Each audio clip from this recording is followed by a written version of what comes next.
Welcome to our first ever Village-sponsored Senior Focus Candidate Forum. My name is Becky Wagner, and I will be your moderator this afternoon. Joining me on screen today are the Planning Committee for today's event, the Executive Directors representing Bethesda Metro Area Village, Bradley Hills Village, Chevy Chase at Home, Friendship Heights, Neighbors Network, and Little Falls Village and Silver Spring Village. Without the collaborative work of these village leaders, this event would not have been possible. This recorded forum will not only educate the members and volunteers of all 30 villages in Montgomery County, but also non-affiliated older adults in our communities, as well as our partners that serve seniors. The village movement in Montgomery County is growing faster here than anywhere else in the country. Area seniors choose to age in place and thrive in their homes and communities, the communities that they love. Villages support that choice by connecting members to neighbors for services that include, but are not limited to, transportation, grocery shopping and other errands, technology assistance, light household tasks, and friendly visits.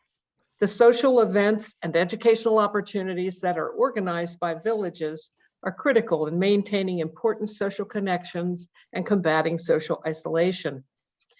Villages are inherently great connectors of community resources. Their collaborative approach to work strengthens the social fabric and makes services more efficient and relevant. Most notably, when the pandemic hit, villages became essential partners in community health. They became distributors of PPE, organizers of community vaccine clinics, and pop-up contactless grocery stores. Villages welcome the opportunity to share more of what they do with you and your staff. The candidates for At-Large County Council were invited to submit their statements regarding senior issues that we face in the county, and we thank you for doing so. Those statements were shared with the more than 300 people who have registered for this webinar. At the registration, attendees were invited to submit questions for candidates. You will not be surprised that we received more than 200 questions. The Planning Committee screened these questions to be sure that they are not repetitive and that they are representative of the audience and greater senior community. We will obviously not be able to get to all the questions.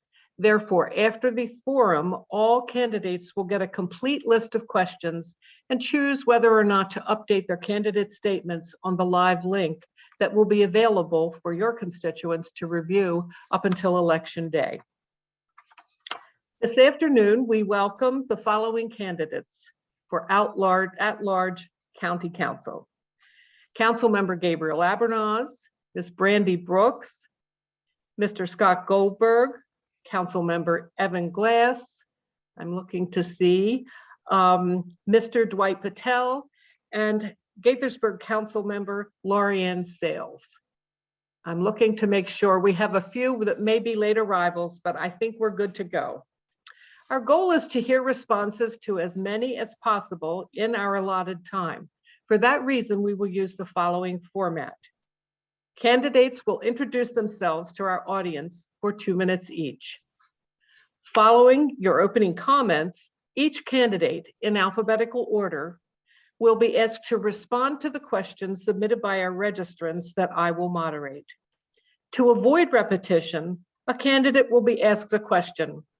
The next candidate may respond to that question, request a new question, or choose to answer any previous question. We will have 4 candidates respond and then automatically move to a new question. We will repeat that process until we are out of time. Each candidate has 2 minutes to respond to the questions. You will see a yellow card go up when you have 30 seconds and red when you are out of time. Thank you to our official timer, Kate Smith, Executive Director at Bradley Hills Village, and a special thank you to Doug Gaddis, our webinar manager, the Executive Director at Silver Spring Village, for his leadership in making sure that seniors have a platform for advocacy. This forum will be recorded, and that recording will be available to all interested parties. And finally, following the question period, the candidates will be invited to make 2-minute closing remarks. With that, we will begin with introductions alphabetically. County Council Member Gabriel Abramoff. Well, good afternoon, everybody. It's such a pleasure and honor to be with all of you, but in particular, this forum. I am very familiar with the Village's model. As the former director of the Recreation Department in the county, we operated 6 senior centers, and I know firsthand that many of the seniors would not have arrived for programs and services had it not been for the bridges that you all helped build within those communities. And building bridges is what I've been trying to do my entire professional career in public service. I am born and raised here in Montgomery County, the proud son of 2 immigrants from South America who met as students at Montgomery College. And growing up, we lived in Gaithersburg, Silver Spring, and Bethesda. And now I live in Kensington with my incredible wife, Catherine, and our 4 wonderful kids who are involved in a myriad of different sports activities and arts programs here in Montgomery County. And I have chosen a career in public service because A, I enjoy it and get a lot of energy from it. It has never felt like work, but because I have abided by the simple rule that we all succeed when we all succeed. And I've tried to have social justice as my North Star. Experience matters, and this will be my 16th year in county government, 12 as the director of the rec department in the cabinet of Ike Leggett, 4 now as council member, 1 as council president and chair of the HHS committee. I haven't seen everything, but I've seen a lot. And I hope to continue the bridge building in the next term. I have focused a lot of my time and attention in this first term in the realm of public health. And I hope to expand on those efforts, particularly as it relates to our aging population, to ensure that they can live in Montgomery County as long as they would like, and that they live with dignity, and that we truly create a community for a lifetime where everyone has the opportunity to be supported and appreciated. Thank you so much. Thank you. Ms. Brandi Brooks.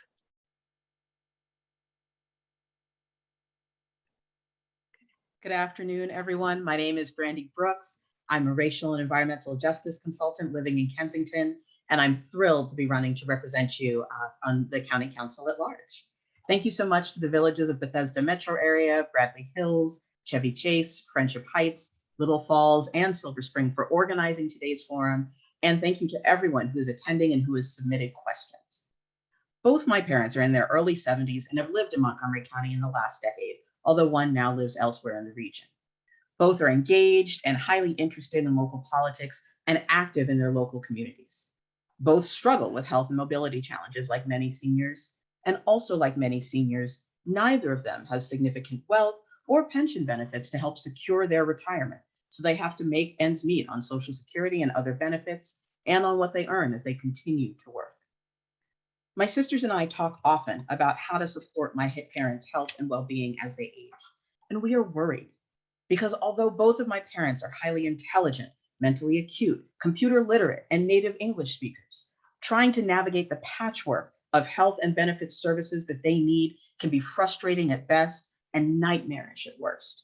My parents need secure and affordable housing designed to accommodate their changing physical needs. They need affordable, reliable access to respectful health and other social care services. They need easily accessible, efficient, safe, reliable transportation options to run errands and get to appointments.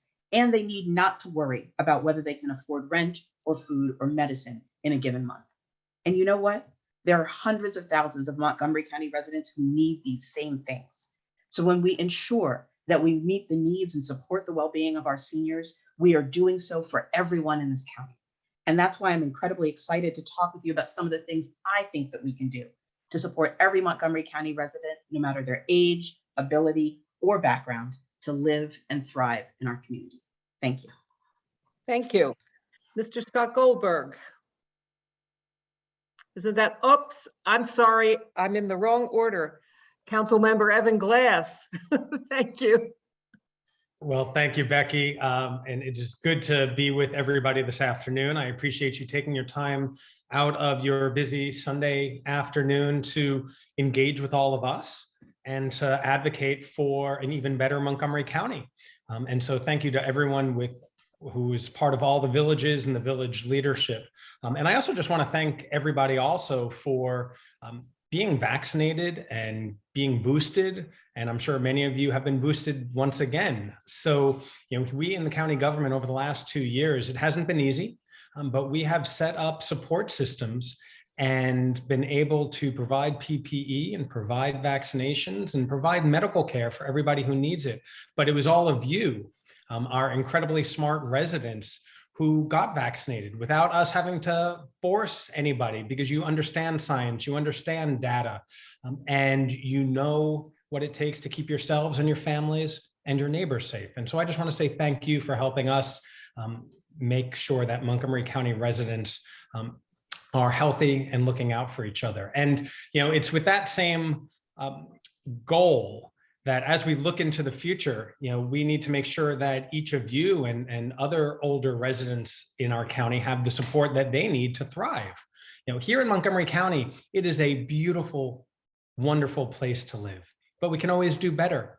And as we look around the DC region and we notice that Montgomery County has a larger percentage of older residents, we need to make sure that we are planning for that and making sure that each and every one of you can still afford to live here in Montgomery County, that you have the transportation network, that you have the healthcare systems, and that you have the recreational and arts activities as well, so that you can continue to live here, thrive here, and age in place. And I look forward to talking more about those ways to do that over the next hour or so. So thank you all very much.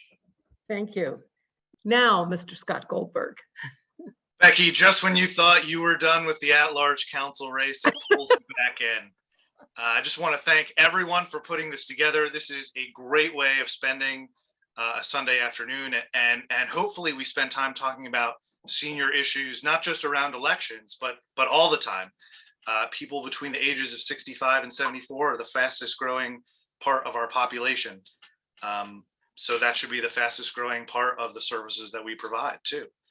This is really important to me on a personal level. So my mom lives alone, right? So her happiness on any given day is directly correlated with her social interaction with other people, either at a community center or, hanging out with friends.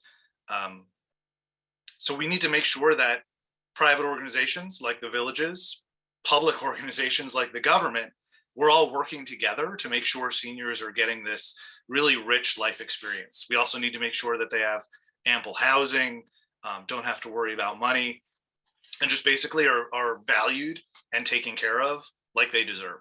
A little bit about me. I'm going to give you the least interesting bio probably in history. I'm a dad, Democrat, attorney, and small business owner. I live with my wife, Dara, and our 2 kids in the Four Corners neighborhood of Silver Spring. We actually were born in the same hospital in New Jersey where we're from, and didn't meet till we got to Maryland 19 years later, which is one of many reasons why this is such a magical place. I am an attorney. I went to law school at night, and it has been an honor to practice in the courts to protect tenants over the last 2 years in landlord-tenant court from losing the housing. Really, really meaningful work.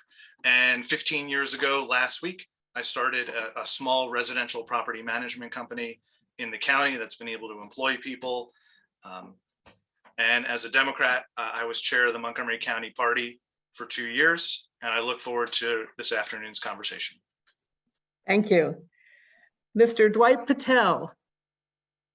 Good afternoon, everyone, and thank you for putting on this lovely forum. I want to say, one, I'm Dwight Patel. I'm the Republican running for county council. As you see, no horns on my head or anything like that, just like you guys, normal person. I am a lifelong Montgomery County resident, graduate of Montgomery Blair High School, first math, science, magnet class in 1989. I bring a different perspective to this campaign. I think I look for working with public-private partnerships. I'm a big believer in bootstrap economy. I mean, my granddad taught me the values of working hard and pulling self up with the bootstraps. My granddad came here, depending on the story you hear, either with 20 bucks or $5 in his pocket, and he died very comfortable. And basically, I believe in the American dream. I think anything is possible.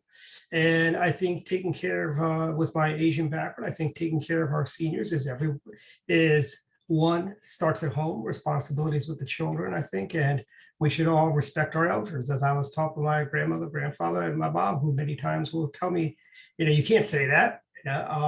I am running to lower the tax burdens on senior citizens. I support Larry Hogan's concept of tax reductions once retired and senior citizens. I believe that taxes are too high in Montgomery County. If you want to keep people in the county, we need to reduce our property taxes. We need to improve our quality of life in Montgomery County. Right now, I grew up in Montgomery County. I remember when after 5 o'clock, traffic would be dead. You could go ride your bikes on the road and not worry about getting hit by a car.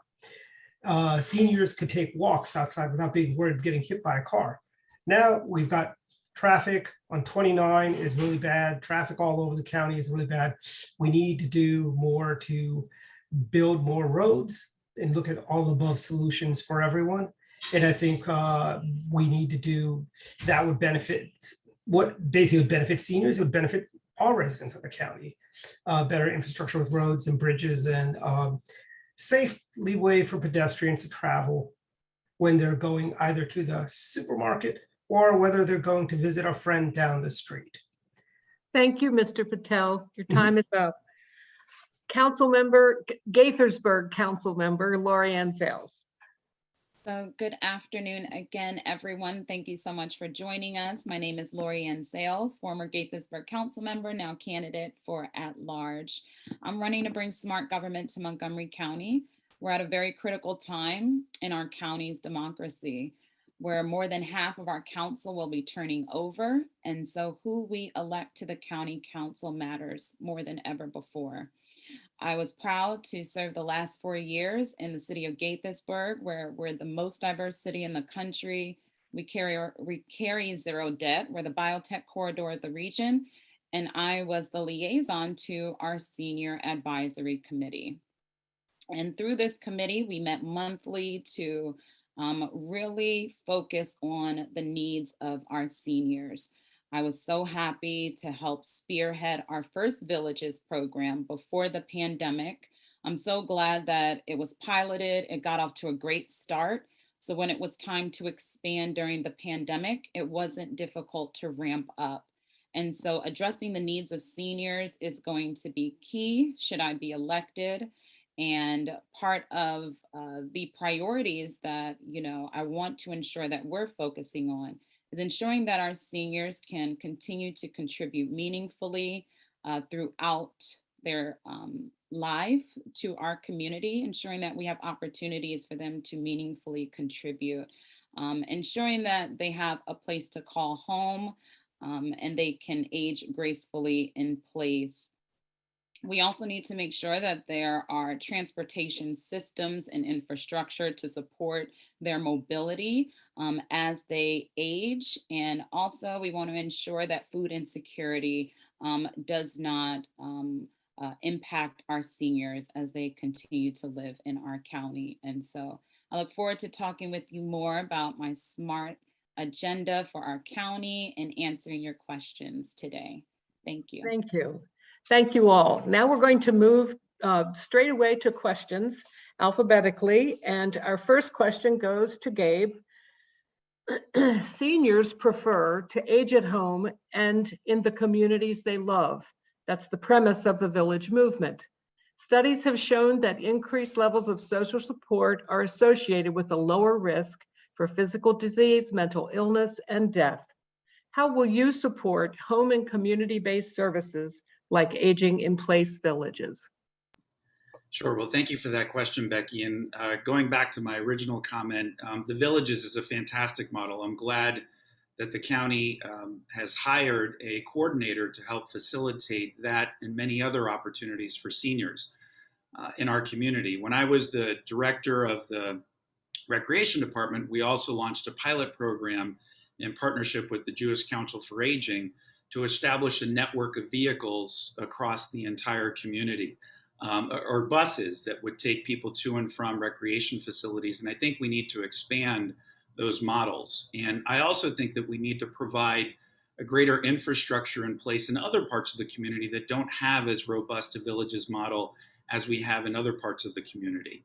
And a lot of this can be forged through partnership with our faith-based organizations, but we also have to be more intentional about creating intergenerational programs. One of the programs I was proudest of establishing when I was at the rec department was a program called Tech Connect, which is a program that taught youth how to teach seniors about technology. And that program ended up being a lifeline throughout the pandemic when so many of our seniors were socially isolated and not able to connect with their families in the way that they needed to. And the youth from the recreation department did an extraordinary job of helping to make sure that those seniors weren't as isolated. We also have to make sure in our master plans and in our overall land use and development projects that we create walkable communities that are safe and that seniors can access various programs and services and amenities, such as our libraries and recreation facilities, and that they are within a reasonable walking distance, and that we established a robust network of transportation options to make sure they can get to and from those facilities. And I also think that we need to partner with our private sector. There are great programs such as adult medical day programs that make a big difference too. Thank you. Brandi Brooks, you have the option of answering that question or asking for a new question.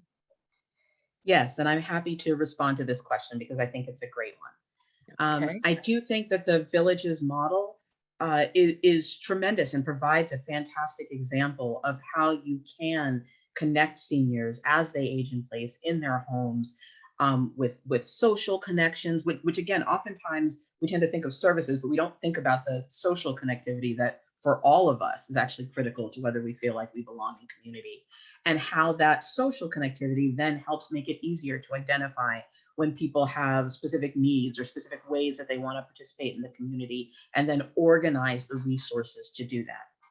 At the same time, there are a lot of our seniors who do not live in villages and are still wanting to age in place. So I think it's critical for us to examine what the villages have been able to do to learn from these fantastic models, and then also figure out what's necessary to be able to modify and adapt those models for folks who don't live in village areas. Folks like my mom, and you're going to hear me talk about my mom a lot because we talk about a lot what it's like to be a senior in Montgomery County. And I think this includes everything from how do we connect people to resources to make sure that they can properly adapt the places where they live, again, as they experience changing life needs. How do we make sure that transportation services, my mom is a frequent user of Metro Access, but it's actually a kind of a difficult service to use. And it means a couple of hours wait on either end to be able to get places. And just because my mom's a senior doesn't mean her time doesn't matter.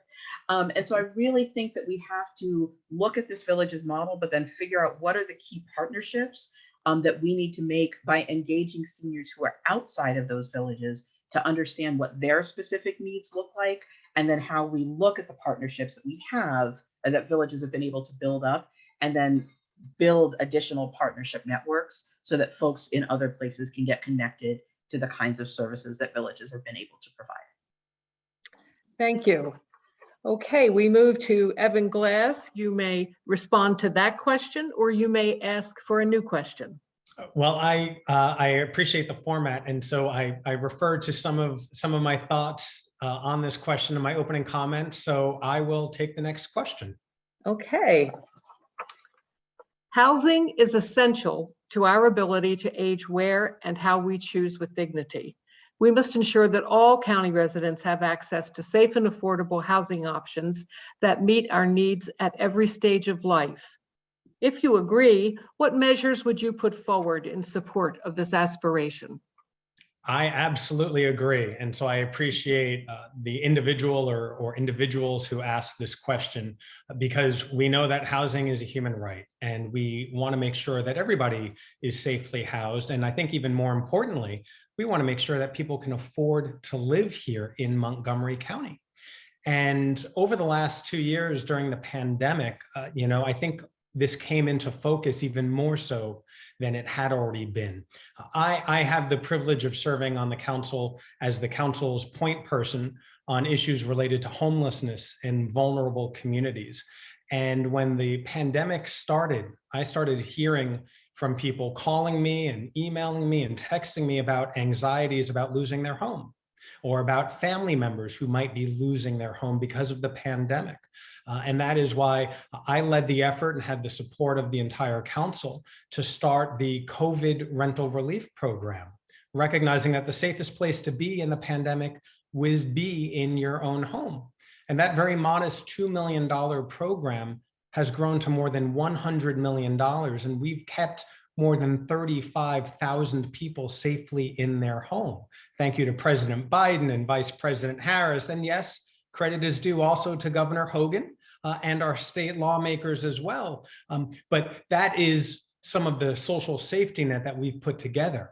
Now, what do we do moving forward? We have to be very creative in what we do and how we think. We need to leverage our public land, whether it is at libraries or parking stations or in other government areas, to make sure that we can build some affordable housing there, that we can incentivize developers to build more affordable housing on their own properties. And these are the creative solutions that we'll have to figure out moving forward to lower the cost of housing so that everybody can continue to live here.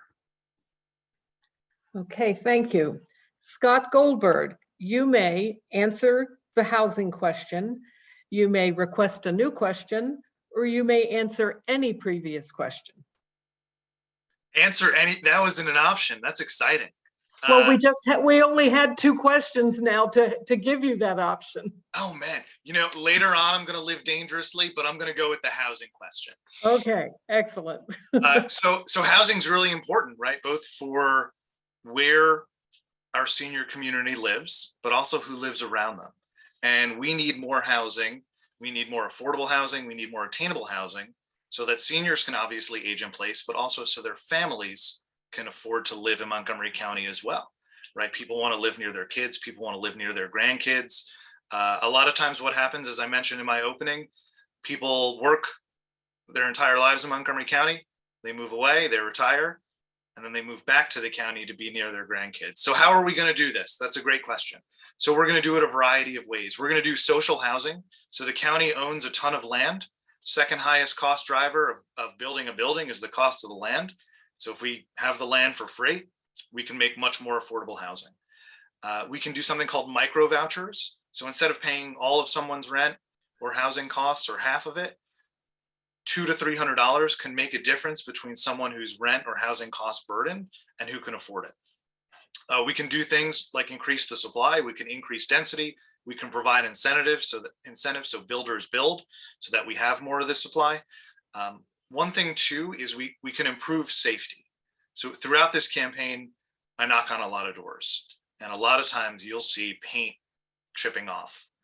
Sometimes I've even seen smoke detectors hanging down from a ceiling. So it is really important that we're working with our fire department, and these are programs that are already in place to make sure they're getting in homes to making sure they're safe for people. So in the case of a fire, that they can get out. And then we need to sort of revisit and reimagine our permitting and building codes to make homes easier to have live-in aids so people can age in place much more easily. And those are just some of my ideas for how we can improve housing. Thank you very much. Okay, Dwight Patel, you may respond to the housing question. You may ask for a new question, or you may respond to any previous question. I'll be happy to take the housing question because that is an issue that's near and dear to me. One, I think the state of Maryland and Governor Hogan's done a great job with the Maryland Housing Authority to help folks purchase homes in Montgomery County. I think one of the best ways of keeping seniors in their homes, let's cut the property tax. Taxes are too high. Let's also deregulate. I had a driveway put in my house. It took me longer to get the permits needed to put the driveway in for the contractor, I should say. It took him longer to get that than it took him to do the entire driveway and cure. the driveway. I think the county has too many owners and regulations. I know a number of contractors, HVAC guys who don't like to work in Montgomery County because it takes, basically you got to waste an entire day if you need to pull a permit on something. I think we need to streamline that, make it easier for builders to get permits. I think we should do cutting taxes will help seniors a lot. And I think for those who are looking for affordable housing, the state of Maryland has a great housing program. I think that's what people should look at. I think we need to look at, seriously look at not focusing on high density housing, because people like my mother spends about 5 months out of the year in Jupiter, Florida. Then she comes back to Montgomery County and lives for the rest of the year, right?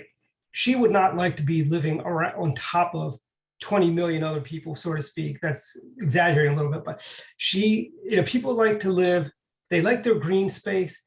They like to be able to walk around. High density housing would be, it's not the ideal situation. I think for most seniors would prefer to live in high density situations. I think most seniors would like to live in their own homes and where they can take those homes and modify them as they age in place. And the county should, I think, be offering, if the county's going to do anything, I'd say work with banks to get affordable loans for these folks who want to modernize their homes to stay in place. Thank you.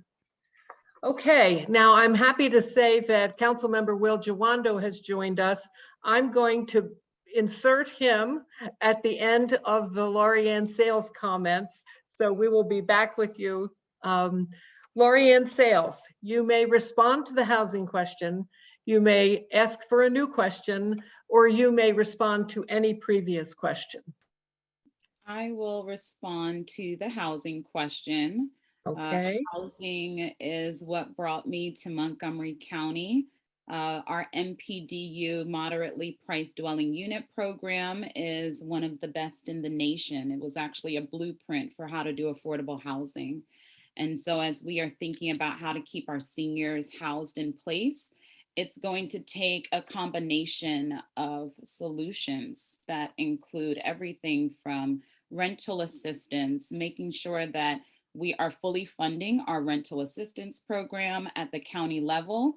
Even before the pandemic, we in the city of Gaithersburg had to stand up our own affordable housing rental assistance program for renters because the county's waiting list was too long for seniors to access it. We also need to ensure, as a previous candidate mentioned, we have to, take out the barriers to creating additional affordable housing for seniors. We put the green light for a affordable assisted living facility in the city of Gaithersburg. It's the first in, I believe, in the county. And it's, an assisted living, independent living throughout the entire life cycle of our seniors. So when they need full service, they can transition to another part of the facility. And I think we need to start thinking about more programs as we're going through the approval process. How can we increase supply and make sure that the end product is beneficial to more seniors in our community? And also, how can we ensure that any repairs are easily addressed by seniors who want to stay in their homes and age in place? How can we, as the government, support organizations like Rebuilding Together for Montgomery to ensure that, they have the resources to support our seniors that want to stay in their homes? Thank you very much. Welcome, Councilmember Will Jawando. We have a unique approach to our questions today, and you will see Kate Smith will give you a 30-second window and a final, your 2 minutes are up. So you will get a new question. Your new question is, reliable transportation is another key factor governing independence and aging in place. Older adults with reliable access to transportation are better able to get to medical appointments, run errands, and attend social events. What transportation remedies or enhancements do you have in mind for older adults who no longer drive or can no longer walk long distances? Wonderful, thank you. And thank you for having me, and I'm sorry to be late, but I appreciate the forum and everyone listening. Rebecca and Kate, good to see you, and to my colleagues as well. It's critical. One of the things that the county did a 2017 community livability report, and while 90% of county residents who were over 55 said that this is a good or excellent place to live, because it is, 50% said it's a good place to retire. And one of the things that affordability of housing, to the last question, is certainly a part of that. But the ability to access amenities and to get around the county is also a part of that. And so transportation is critical. I think we need to make more massive investments in our transit system and in all different modes. That's why I'm a big proponent of the bus rapid transit system and actually having it be rapid and dedicated lanes. Also building the first master plan that we did under Vision Zero on the council, and I'm on the Fed committee, was the Veersmill master plan, where we perpetuated this idea of complete streets, where you can have bicyclists, pedestrians, buffers, and cars that are safer. Because let's not forget, seniors also like to walk. So making sure our walkways are safe, not only for seniors, but for community with members with disability in our community. That's a huge thing. We have a lot of sidewalks that are in disrepair. That's a critical part, but also doing transit-oriented development. Silver Spring Library, I'm the lead for libraries, was actually the Charles McGee Library now, is a perfect example of the types of communities where seniors can be near amenities, near restaurants, near the library, near their home, and get around and not have to make all those, near a CVS, and not have to make these long trips. That's why 15-minute living and transit-oriented development is very important, to create more communities like that where our seniors can downsize and retire too. I think I'm out of time, but I appreciate it. Thank you. Welcome, Councilmember Tom Hucker. You may choose to respond to that question, request a new question, or choose to answer any previous question. Thank you, Becky. And I'm so sorry that a longstanding speaking engagement prevented me from being here earlier, but I'm really glad to be with you and grateful to you and Doug and Silver Spring Village for putting all this together. I don't know all the previous questions, but let me take a crack at that one. I serve as our transportation chair, and when I served in Annapolis, I served on the committee that dealt with transportation as well. We're doing a number of things to make reliable transportation more accessible for seniors. Seniors were the original pilot, the beneficiaries of the Seniors Ride Free program, to allow a portion of our population to ride on buses for free. With Councilmember Glass's help, we expanded that to young people and students over the last few years, and it's resulted in a big uptick in ridership. What do you know? If something's free, people are more likely to use it, and it's also been a benefit both for our students and for our climate. And then over the last 2 years during the pandemic, we also led the way on our committee to make ride-on free for everyone in Montgomery County, which, while seniors were already riding for free, that's good for everyone because it makes the whole system more financially viable. It helps our client reach our climate goals, and helps keep these routes in place when there's not financial viability. Under the last few county executives I've been watching, we always have proposals to cut bus service in different lightly served routes. But if you have more people riding, that's good for everybody. 30 seconds. Okay, we also need more Ride-On Flex, which is the smaller buses that we've ordered that seniors can order with an app on their phone, and as well as call and ride over the phone, so they can have a personalized service to run errands or visit relatives or whatever they need to do. As Councilmember Duando said, we need more transit-oriented development. We need more seniors to be able to live in our thriving urban centers like Bethesda, Silver Spring, and Wheaton, so they can walk to co-located public service amenities like the Silver Spring Library. That's exactly right. And finally, we need more help for our accessible tax.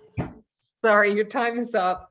Okay, now we move back to Gabe Alvernage. You may respond to that question, ask for a new question, or choose any previous question. Thanks, Becky. I love this format, by the way. This is very, very impressive. I hope other forums follow it. It's very effective, particularly in an at-large race. So I'd like to answer the transportation question, if that's okay. Sure. Great. So I agree with a lot of what my colleagues have said. I would add a couple of things, though. One of the things that I have learned and haven't focused enough on is that our ride-on and WMATA systems are predicated primarily on getting people to and from work Monday through Friday, 9 to 5.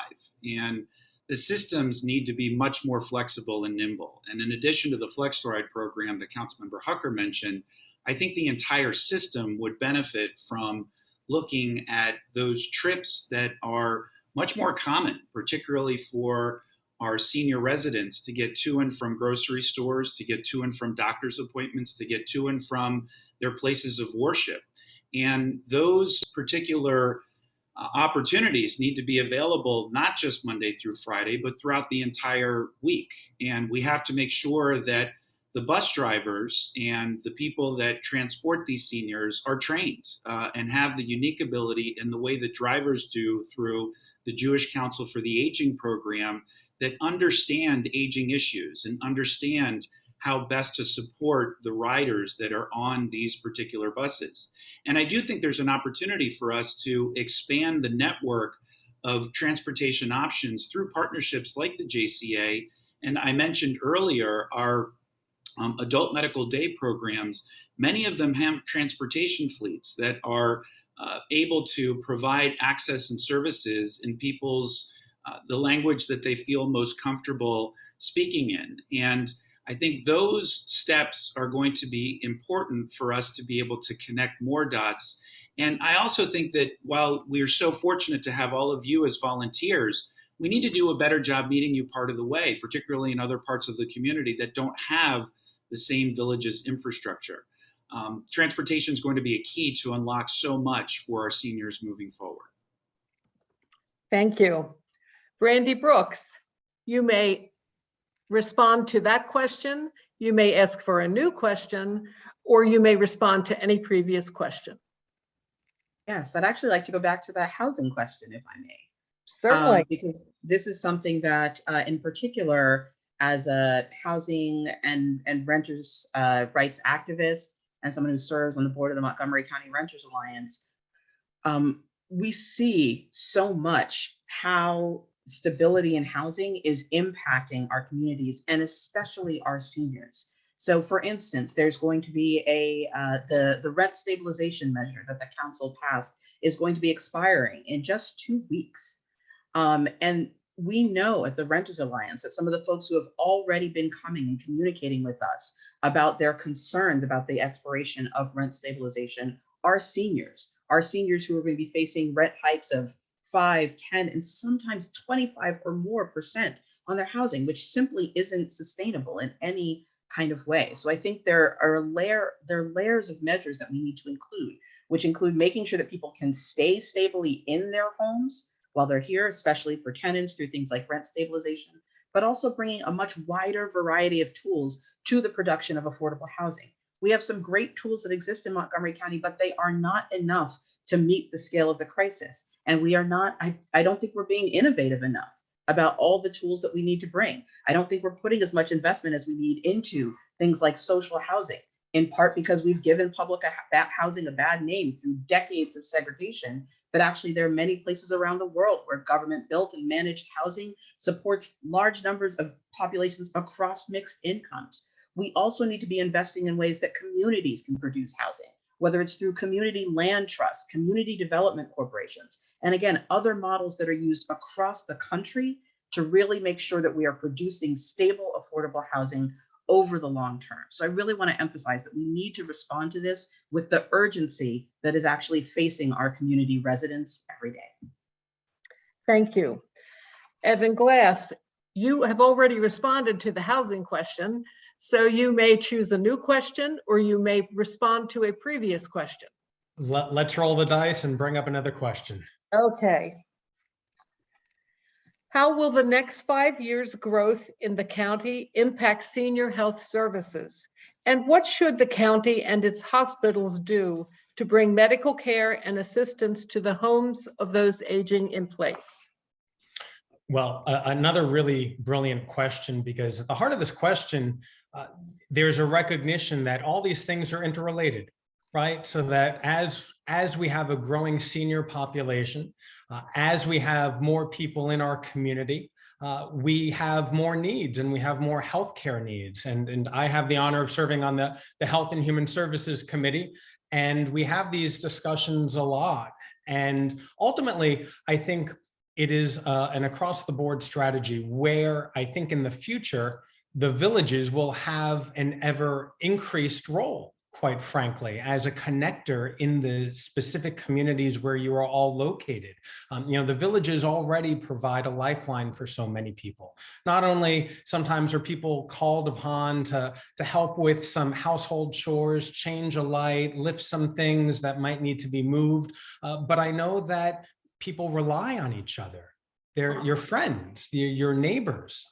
We are a global village locally. And when we start putting some of these practices into action and expanding them, our healthcare networks are going to become even more important here, recognizing the increase in care and the increase in services. And so getting back to the question at hand, I think there is ample room for the villages and that model to grow and to become those connectors with our hospital systems, with some of our community care clinics that are also sprouting up around the community. And so this is something I'd love to explore with each and every one of you to see what you think is working within your village and what we can do here in the county as a whole. Thank you. Scott Goldberg, you may respond to that question. You may ask for a new question, or you may respond to any previous question. I would like to spin the question wheel.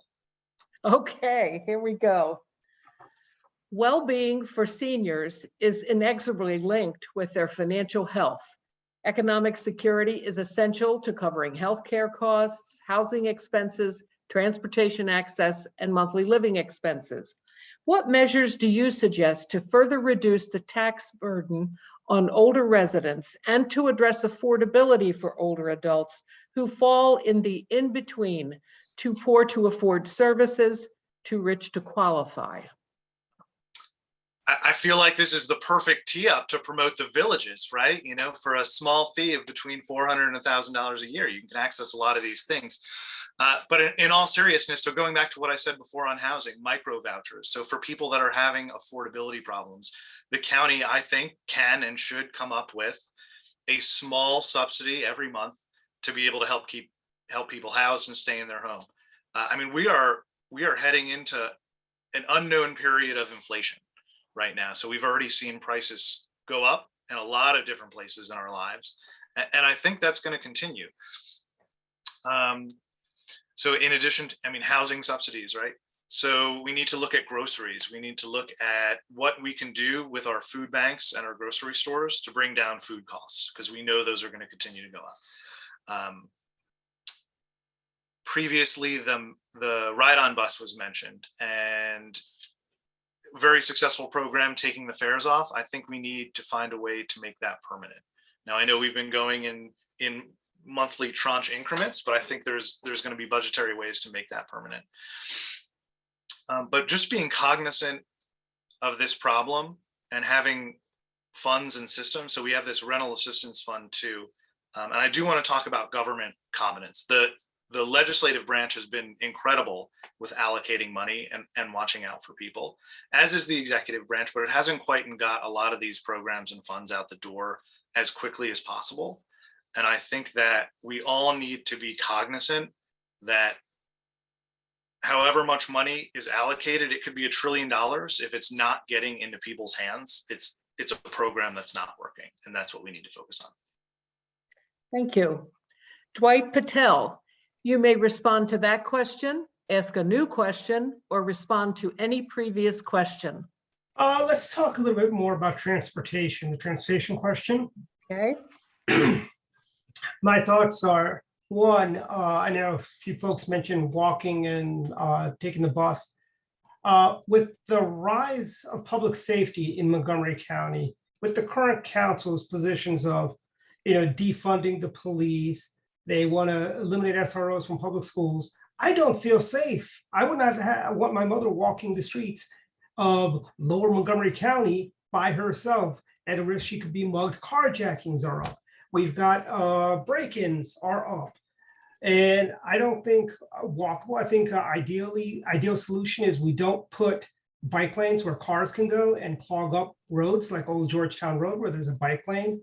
I think we need to build more roads and look at all above options for transportation. Yes, I know not all seniors, like my mother, drive everywhere.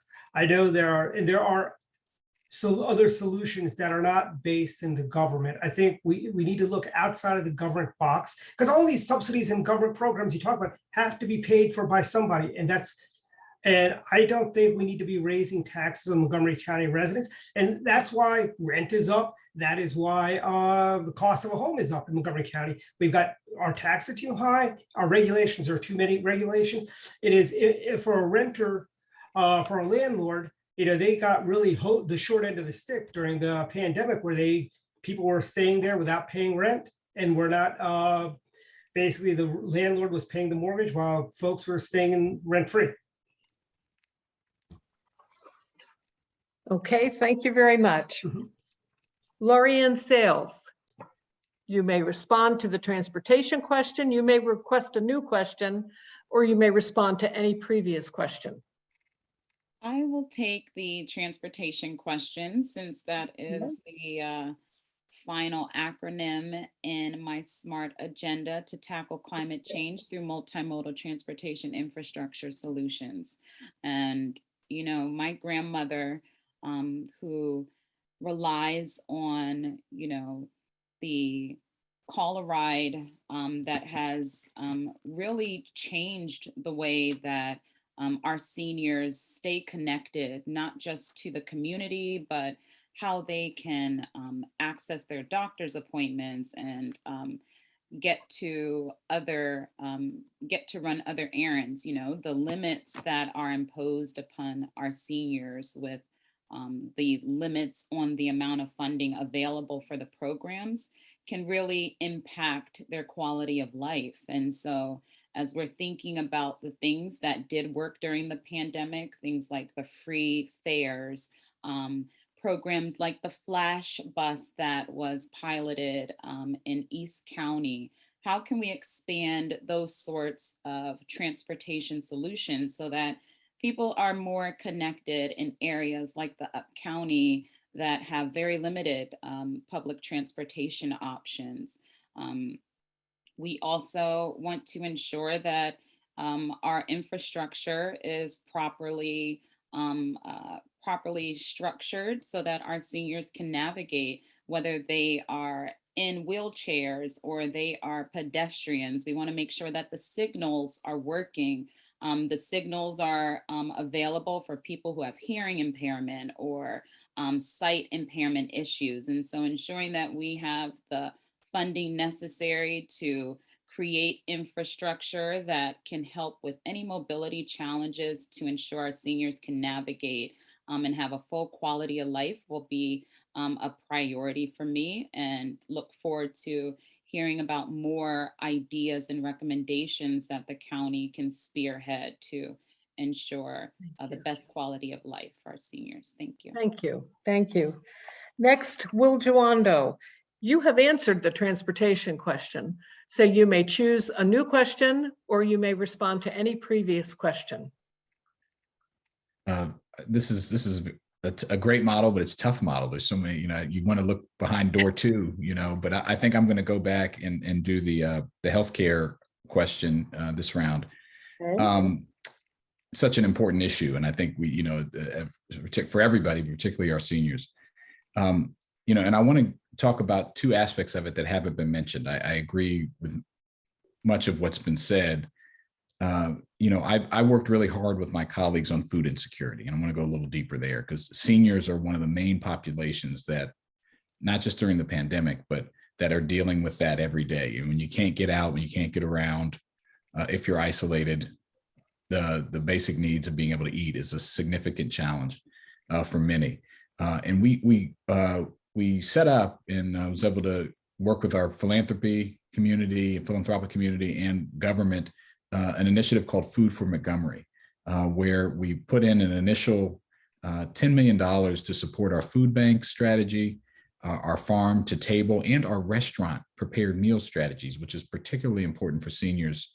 And those, we need to invest in those, that a stronger food ecosystem, but also the staffing and support our nonprofits in a way who have developed relationship with vulnerable seniors over the last 2 years or even before that, to make sure that they have the food that they need wherever they are. So as part of aging in place is obviously being able to eat. And whether it's groceries, shelf-stable food, or prepared meals, depending on their situation, that's important. The other aspect I wanted to talk about is getting people the capability to live in their home and be more self-sufficient. There's a program at Johns Hopkins, and it's about 30 places across the country, called Capable, where they come in with an interdisciplinary team of a nurse and a caseworker and try to assess, what do you need to be more capable? What are your strengths and weaknesses if you want to age in place and stay in your home, which many of our seniors want to do? And it actually lowers healthcare costs, prevents unnecessary falls and the like. That's a program I'd like to pilot here in Montgomery County. Thank you very much. Tom Hucker, you may ask for a new question or answer any previous question. Thank you, Becky. I'll take a crack at the affordability question. I'm not sure of all the other ones, which ones I missed, but I'm eager to hear them. I agree with so much of what's been said. That's a huge problem, and it's a growing problem in Montgomery County. I will say over the last couple of years, the council has been, I think, a friend of our seniors that are struggling to deal with affordability, because we've had multiple tax increases proposed and they haven't gotten the support of the council. So that's one thing, is we've resisted proposed tax increases. Two is that we certainly want to expand villages and other programs, including intergenerational ones, that provide support for seniors that don't necessarily cost money or don't cost much money. I was also on the council, the previous council, that passed a property tax break for longtime homeowners. And it was a good year to pass that. That has helped a lot of seniors stay in their homes and pay less in property taxes. And I believe that needs to be expanded. We also need, it's not a direct affordability issue, but more funding for mental health challenges that our seniors are dealing with, and the scams that are targeting seniors right now, because a lot of seniors have lost out financially to a number of these shysters that are targeting seniors, especially vulnerable ones during the pandemic and the recession. Finally, at the state level, I think we need to expand the homestead property tax credit as well, to keep, our seniors are the ones that built Montgomery County, are the ones that have paid the taxes to create the Montgomery County that we all enjoy.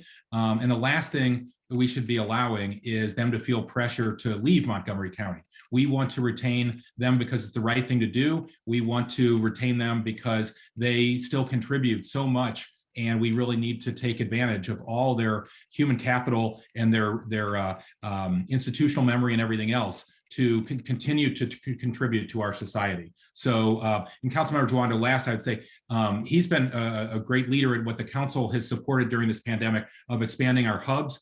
And it's not just food insecurity, but personal care products, many other things that we need to continue to expand. Thank you. Thank you. Gabe Albernage, you may respond to the affordability question. You may ask for a new question, or you may answer any previous question. Thanks, Becky. I'm going to go with healthcare and home care, if that's okay.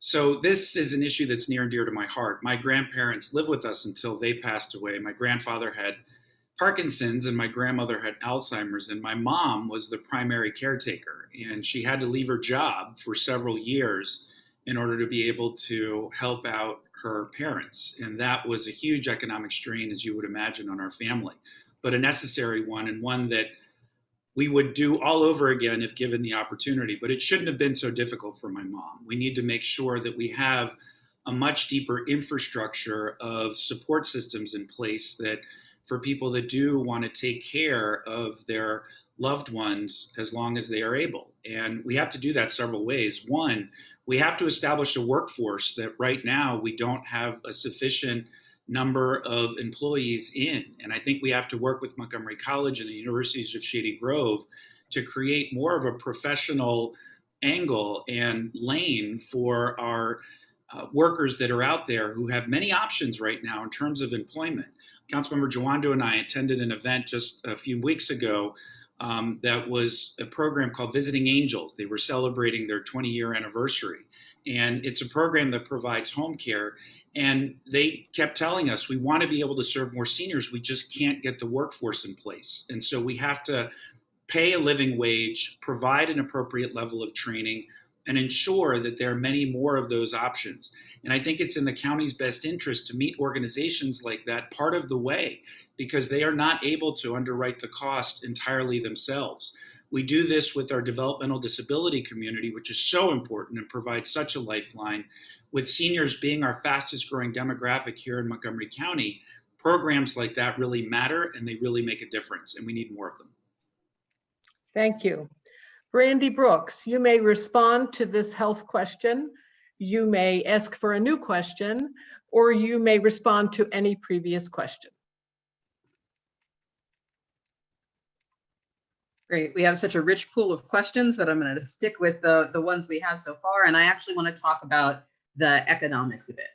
Okay. And so one of the first things I want to say is that if we want to talk about reducing the tax burden on folks who are struggling in our communities, we have to make sure that we have strongly progressive taxation in Montgomery County, including making sure that we ask our wealthiest individuals and entities in the county to pay a fair share toward the county that they live in that helps them generate that wealth. We have seniors who are struggling with property taxes on their homes, while we have golf courses and country clubs who aren't paying any property taxes at all.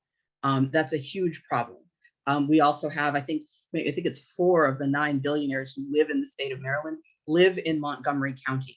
And these are folks for whom a very small increase in income tax could generate a tremendous amount for our county while actually having very little impact on their day-to-day standard of living. So we need to look at progressive taxation.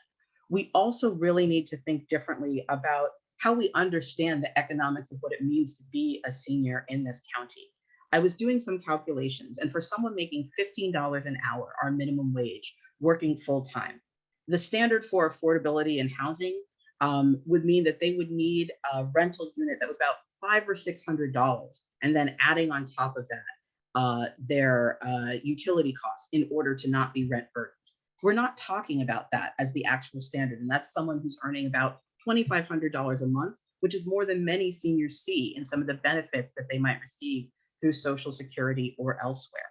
And so we really need to look at programs that create a stable foundation in terms of income, things like universal basic income for our seniors, as well as making sure that we are supporting seniors who either have to work or want to work, and making sure that they are able to fairly work in the county, build their skills, and not face things like age discrimination when they are using their skills within our workforce. Thank you. Evan Glass, you may answer the affordability question or request a new question or answer any previous question. I'm going to say a phrase from one of my favorite game shows. I'm going to press my luck and ask for a new question. Okay, here we go. Thrive Montgomery 2050 mentions seniors 4 times in more than 150 pages. What concrete action will you take to ensure seniors are properly and adequately represented, not only in planning discussions, but also in strategic documents like Thrive 2050, given that seniors will make up 20 to 30% of the county? Excellent question. And so a lot of the questions that we've been talking about being asked this afternoon are about what we can do in the here and now. What kind of supports do our seniors and older residents need? And we're talking about transportation, we're talking about healthcare, we're talking about housing, and the holistic approach to support our seniors here and now. Thrive 2050 is a large visionary document about what Montgomery County will look like in the next generation. The last time a general plan like this was done was in 1982. It was a generation ago. And so as we look towards the next generation, I am looking at it with the lens of housing affordability. And how can we have individuals today, our seniors, age in place But also what Thrive does is it helps create a framework, not only for those of us who are here today, but for our kids and our grandkids, because we know it is incredibly expensive to live here now. But we also want to make sure that our systems are in place to support our kids and our grandkids, their ability to live here in the future. And so Thrive has a lot of different elements, some of which can be taken care of in the short term, which is what we're talking about with rental assistance, with networks and the villages.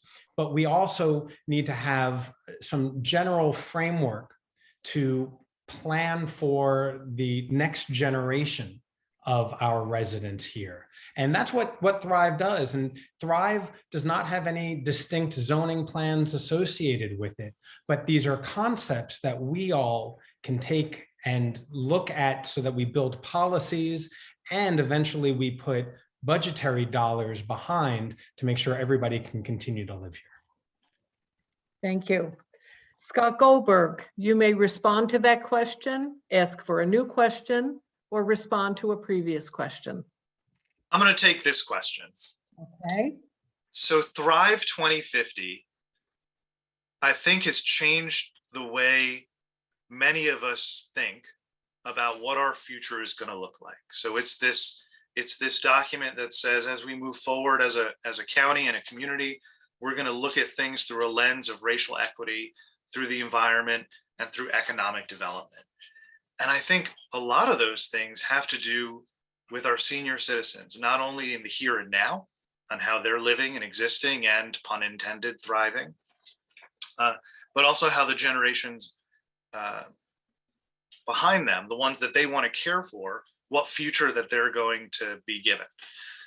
So while it may only mention seniors 4 times, I think that it's changing our mindset. At least in my case, it's making me think about the world in a completely different way. And I think it's going to be an incredible net positive on our county moving forward. I think it's going to open up housing options through just the sheer number of it, but also the creativity and innovation that I think is going to come out of this process. It's going to create this economic advancement. I know we were talking about increased tax revenues to increase services. I'm all for spending more money as long as it's there. And we need more economic activity to make that happen. And then certainly in the environment, the earth is the one thing that our kids and grandkids will definitely inherit. And if we don't care for it, it's going to be, we're just giving them more work to have to improve the mess that we're making.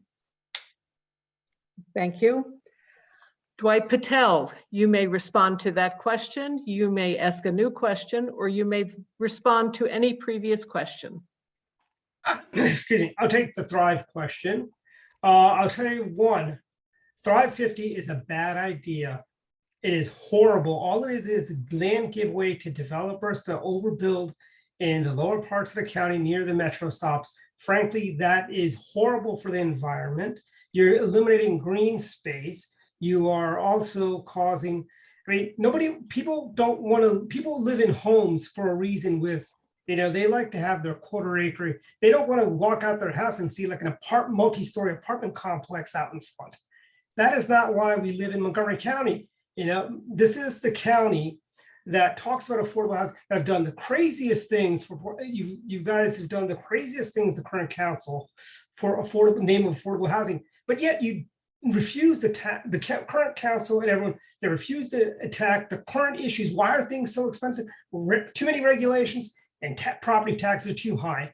We need to looking at solutions that we don't burden our tax base. I don't think we should be taxing the wealthiest of our county residents. Frankly, I think that is reckless, because quite frankly, you know what they're going to do? New York State and New York had a millionaire's tax. Guess what happened? They all moved to Florida. Do we really want the wealthiest wealthy in Montgomery County to move to Florida? Because they'll do that. It's idiotic to want to raise taxes on the wealthiest of people, and Thrive is just a bad idea. There are better solutions than Thrive for achieving affordable housing and folks staying in place, frankly. Thrive is not the answer. And if that was the question, and if it is the answer, it's a stupid question. Thank you. Thank you. Laurie Ann Sales, you may respond to that question, you may ask a new question, or you may respond to any previous question. I will take the Thrive question since I'm hearing a lot of different opinions from residents at the door, residents who understand the buzzword Thrive, but don't really have a deep understanding of what Thrive really means. It's a document, and without the council and planning, making decisions about projects that come before us, that's all it is, a visionary document.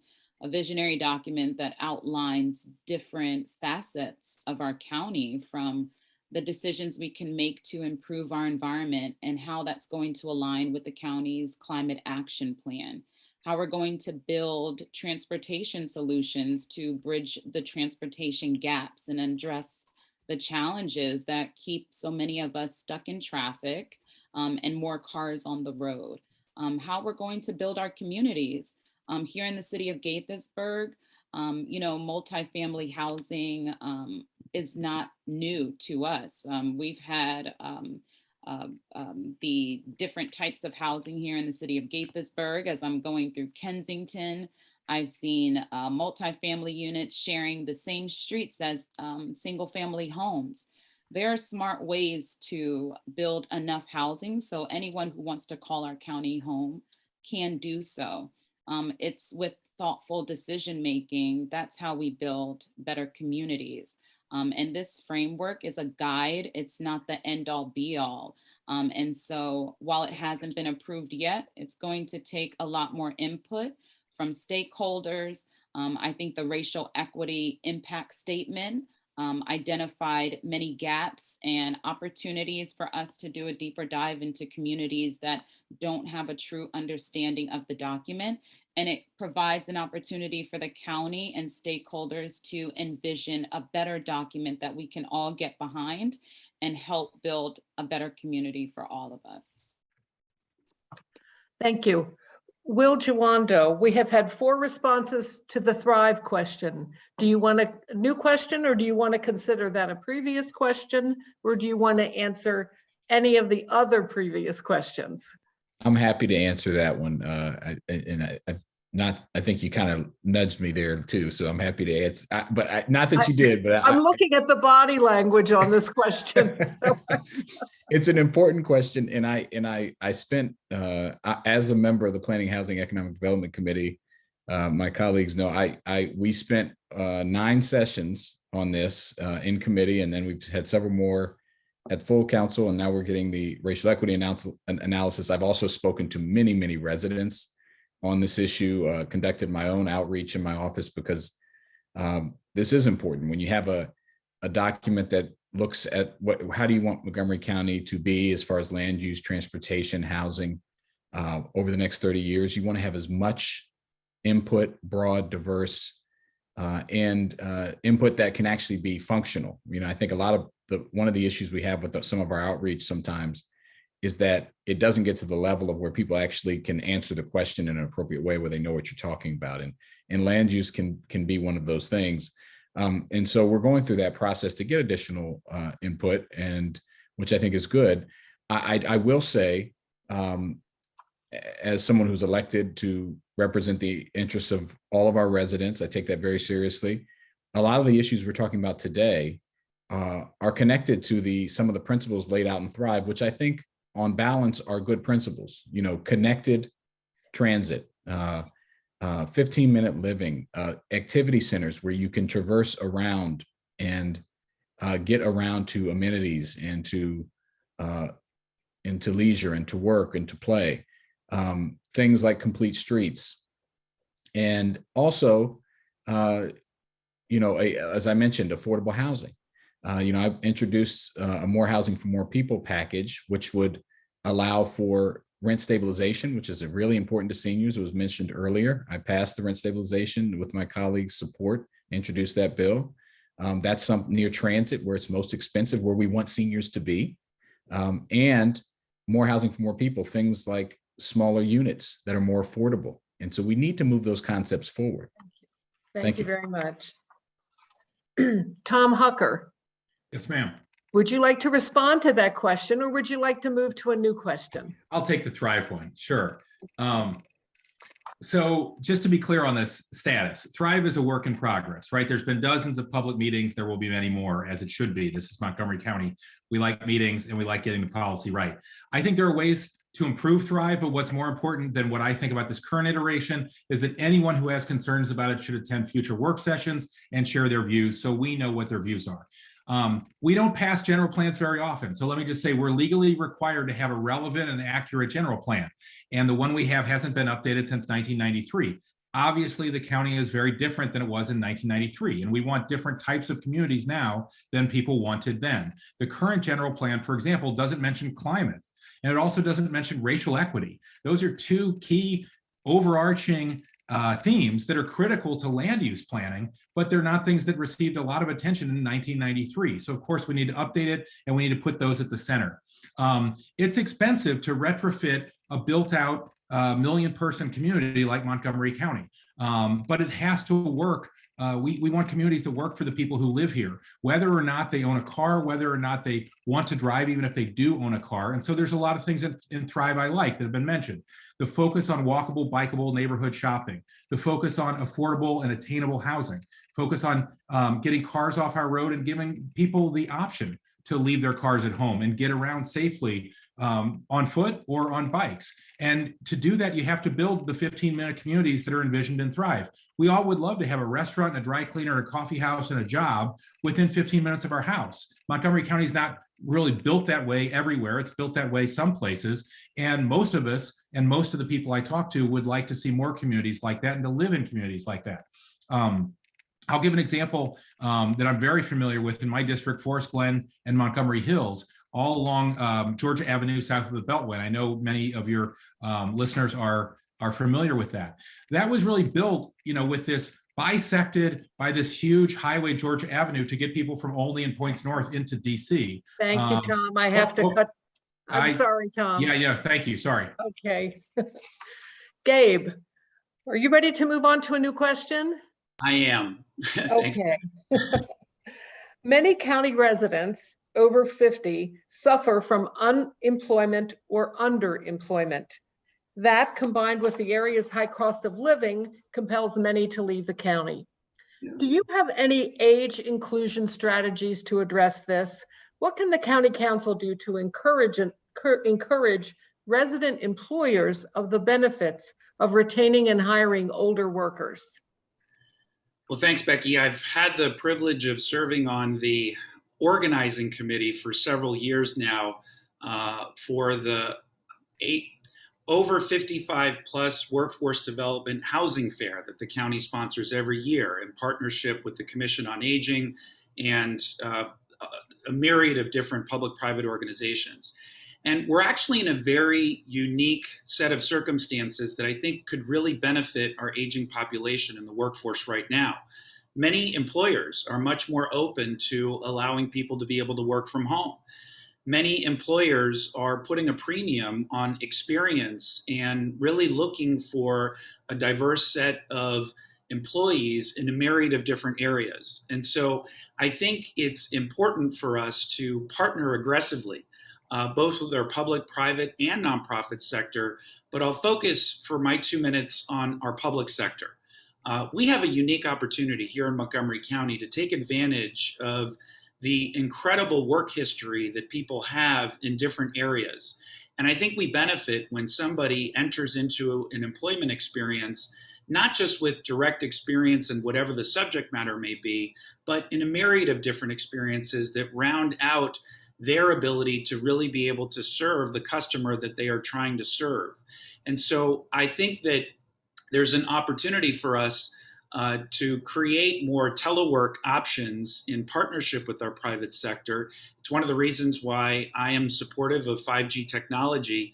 And I also think that we need to partner with Montgomery College and the universities of Shady Grove to ensure that people want to get back into the workforce, maybe in a different sector or career, have different training opportunities that are affordable and accessible to them. And I know that my mom and dad have looked at different job opportunities despite having retired many years ago, mostly because they want to stay engaged. And so there are many people in that same situation. Thank you. Okay, Brandi, you may respond to that question. You may ask for a new question, or you may respond to a previous question. I'd like to respond to the question on Thrive. Thank you. Okay. Okay. Mhm. And part of the reason I want to respond is because I've heard a number of my colleagues on this call talk about Thrive as aspirational or visionary. And I think that this is a bit misleading because our general plan literally shapes the county. The reason that Montgomery County looks the way it does in terms of development, transportation, and our economy is due to the Wedges and Corridors Plan, first developed in 1965 and updated in 1993, that we're still living with. Thrive will have concrete impacts on the shape of our county, not just for the next 30 years, but for all the decades after that, when we have to live with the land use decisions of the next 30 years. So Thrive is a very important document with concrete impacts. It was also largely developed during the COVID-19 pandemic, when seniors were the hardest hit group when we talk about cases, and especially when we talk about loss of life, followed by community members in our Latinx and Black communities, who again suffered tremendous cases and loss of life during the pandemic, and whose ability to participate in this process was incredibly constrained. That's why people aren't seeing their perspectives reflected there. And as we say in organizing, if you're not at the table, you're going to be on the menu. We cannot assume that people's concerns and needs will be addressed if they haven't been part of the development process. I have participated in a community comprehensive planning process where we had a 60-member steering committee for a city of just 75,000 people, shaping our comprehensive plan over 2 years. And I'm now part of an organization, the MORE Network, that is calling on the council right now and talking with council members about how we actually ensure that a truly just and inclusive planning process centered on the community actually happens for Thrive, which, if we were being respectful of the communities that haven't been included, would be another 12 to 18 months of actually truly engaging those communities, not just asking them to respond to something that someone else developed that isn't rooted in their perspectives and needs. So I really want to highlight that we need to do Thrive differently to truly be equitable. Thank you, Brandi. Evan Glass, would you like a new question? Would you like to respond to a previous question? I'd like a new question, please. Okay. Everyone's going to want this one. What is your top priority issue for your term in office? So I'm serving in my first term, and I'm extremely proud of the record and on the legislation that I've been leading in. During my first term, I'm extremely proud that we have kept our residents healthy and safe during the pandemic, and that we've done so in an equitable way. That is no small feat for county government, but again, it is also really important to express my appreciation to every single one of you for stepping up and following the CDC protocols and getting vaccinated and wearing masks when necessary. I'm also extremely proud to have expanded our public transportation network to make sure that those without a car and those who don't want a car and those who want to improve our environment have access to safe, reliable public transportation. And when I, in the first budget, expanded the opportunity for kids to ride free on the ride-on bus system, youth ridership increased 57%, which shows that when you have good policies, they are enacted and that people take the opportunity to utilize them. Thank you. Scott. Working on as well. Time's up. Okay. Well, I think the internet cut out. Kate, did I short Evan on his time? There was 45 seconds left. I didn't know if he had paused. If we want to go back. Okay. Evan, you've got 45 seconds. Well, we need better internet connectivity in Montgomery County, especially for communities that lack it, right? And we know that during the COVID crisis, there were plenty of communities in Montgomery County that there were families and kids sitting outside the libraries trying to log on to school, trying to log on to work.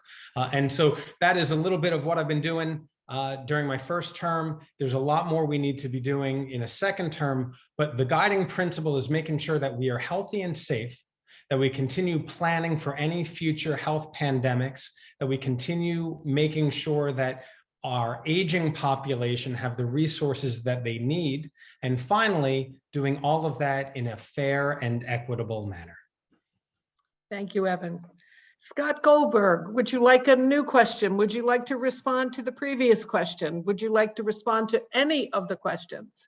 I'm going to throw you a wrinkle. I'm going to answer this question, but the answer is going to be the same as the previous question too. All right. Very exciting.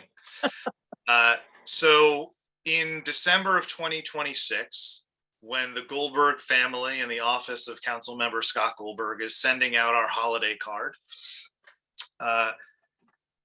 what would be a win for us?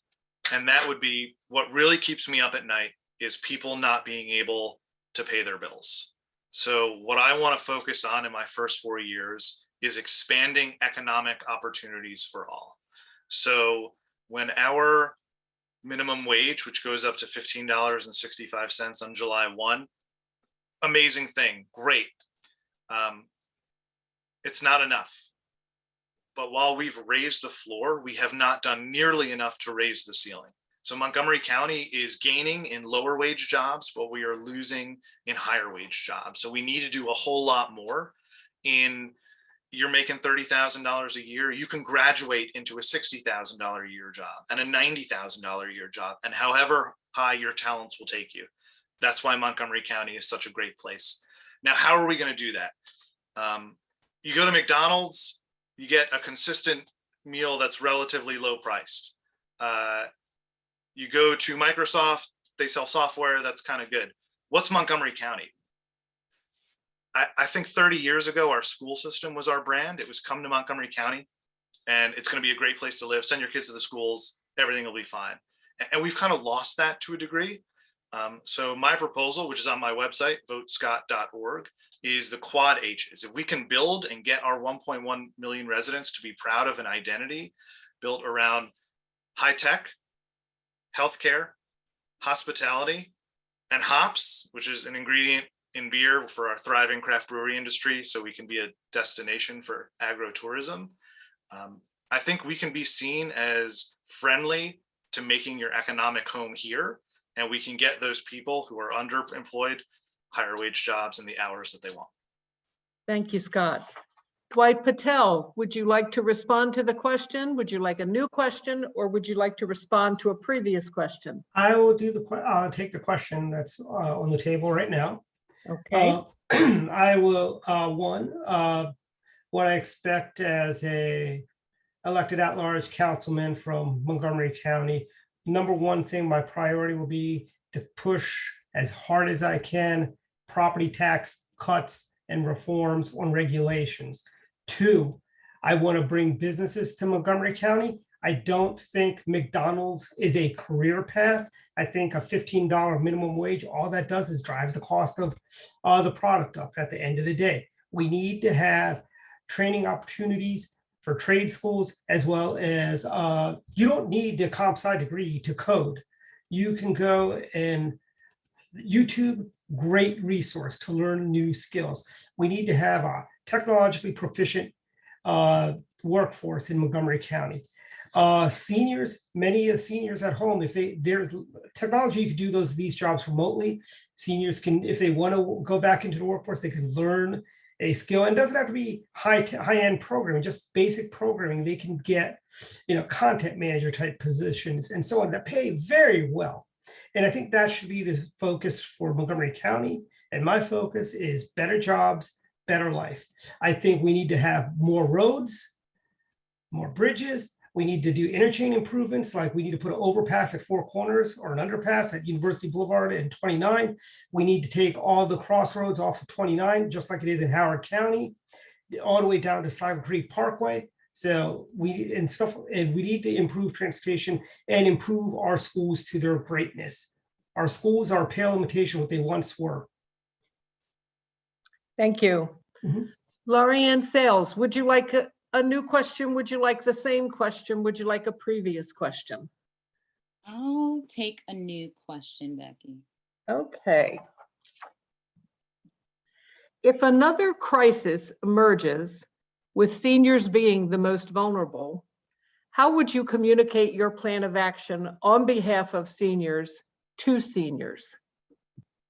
Thank you for that question. As a public health professional, I believe health in all policies is key. I believe that programs and initiatives like the Villages is the perfect conduit to share and disseminate information to seniors and also receive information from seniors. I think the best resource that we have is our brain trust in this county. We have so many seniors and professionals who serve on our boards, committees, and commissions and advise council members on issues and concerns prior to decisions being made. And so I think with all of the initiatives we've had to stand up so quickly over the past 2 years during the pandemic, we can take those best practices to guide how we will attack challenges and tackle challenges moving forward. Because we are, moving into the future economy that is going to be heavily dependent upon technology, we're going to have to ensure that our seniors have access to affordable technology devices and that they understand how to use them and that they are integral in all of the changes and challenges that come before us and the solutions that we devise to address those challenges. And so I want to ensure that this body doesn't stay as a siloed organization, but that we continue to grow. I think villages need to be expanded all across our county. We know that the model has worked. We know that the model has been beneficial during this time of social distancing.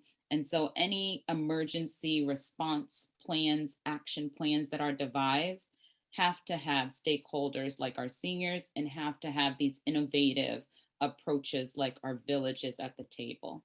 Thank you. Thank you. Thank you.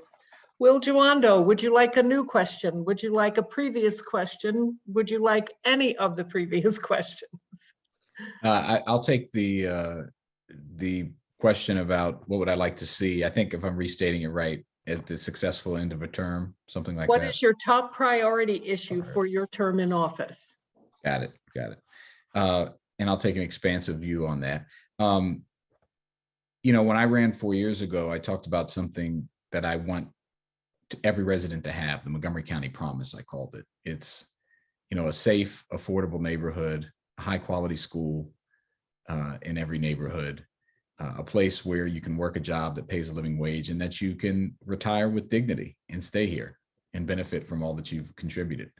And in the context of this discussion today, when you ask our senior population and when you ask our young people what is on top of their minds, on top of those lists are the ability to be able to stay in the county they love because of affordability and to progress, whether they're starting a family or trying to stay here and we've talked about that a little bit, or trying to stay here after working many years. And so creating more housing options. We did ADUs, which is a step in the right direction, accessory dwelling units, which can be a very help to seniors. My father lived with us 4 years until he passed from cancer a few years ago, and we had to convert our house. Now we have my wife's parents with us, recognizing that we are increasingly an intergenerational community and adapting our policies to that. Part of that is creating the ability to have different housing types so it can remain affordable. So that's one. Stabilizing rents, particularly near, I'd love to do it countywide, but particularly in transit corridors where the rent is the most expensive. That's critical for seniors being able to stay here.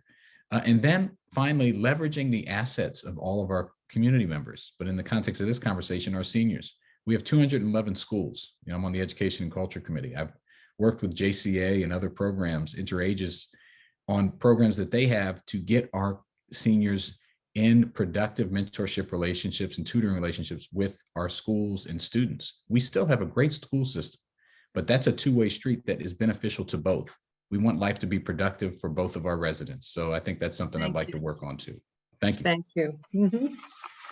Tom Hucker, would you like a new question? Would you like a previous question? Would you like any questions? Thanks, Becky. I'll try the top priority one. Look, Okay. because there's no wrong answer. Well, look, we have so many urgent challenges in the county, and we see them, from a front row seat on the county council all the time. It's very hard to pick one, but I'll say restoring economic health to Montgomery County, because that leverages everything else. Over the last several years, we've been last in the region in job creation and pre-COVID, post-COVID. And we can't count on the federal largesse that we've seen in the last year. We need to really make Montgomery County the economic leader of the region and the state again. And I would start with small business and doing a lot more to support them and remove barriers to help them thrive. But small businesses are responsible for most of our job creation. It's far too hard and too expensive and too risky to start and maintain a small business in Montgomery County compared to our neighbors. I've represented many of the neediest neighborhoods in Montgomery County in the state assembly and on the county council for years now. And I've seen and finalized our county budget as the county council president and vice president. And I can tell you, we have unmet need as far as the eye can see. We need more programs for seniors, and we need to hold down the tax rate. We need to close the opportunity gap in our schools. We used to be #1 of the state, and we no longer are. We also our schools used to be one of the best places to work in employee surveys, and they're not anymore. Our teachers, other educators, support staff are completely stressed out. We need far more mental health resources for seniors and young people and adults. And more school nurses and social workers and much more affordable housing. We were at 30% of the goal that we committed to last year. None of that's possible unless we restore our economic health. So I'll focus on that so we can leverage the resources we need to meet the unmet needs in Montgomery County. Thank you very much. We've come to the point in the program that I get to thank you for being so thoughtful and so willing to juggle these questions. We appreciate it, and I'm sure that the more than 300 seniors listening to you this evening appreciate it also.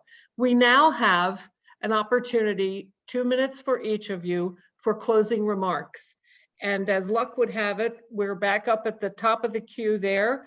And Gabriel, where are you? There you are down. My pictures keep switching on me.